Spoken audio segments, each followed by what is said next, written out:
Политизација на големата трагедија. Одредени структури се обидуваат трагичниот пожар во Кочани да го искористат за политички бенефит, сметаат познавачите.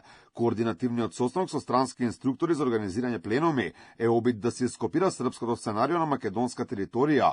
Новинарот Бранко Геровски за Алфа вели дека и повеќе од јасно е дека има луѓе кои се обидуваат да го исполитизираат целиот момент. Дефинитивно има структури, тоа го видовме и во текот на викендот, на луѓе кои се обидуваат да ги политизираат и да ги изманипулираат протестите.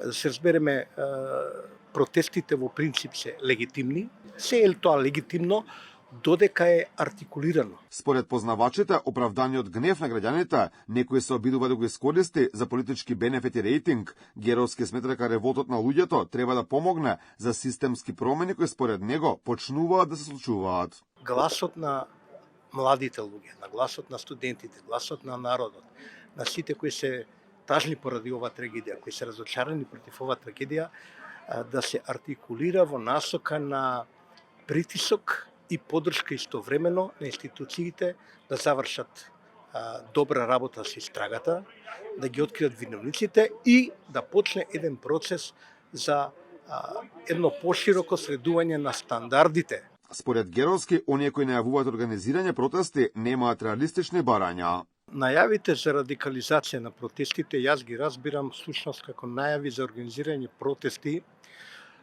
кои не се артикулирани, на кои не се поставуваат реалистични барања и кои всушност би послужиле евентуално како обид за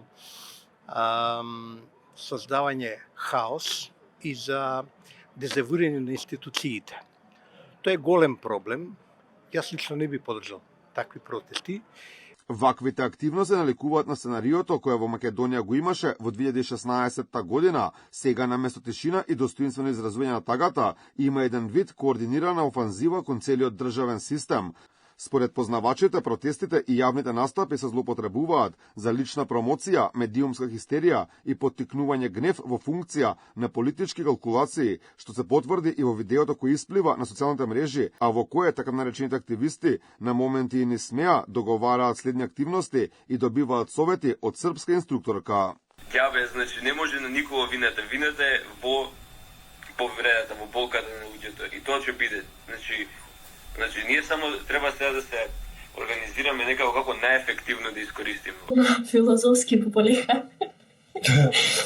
Ама на блокада само местам столици.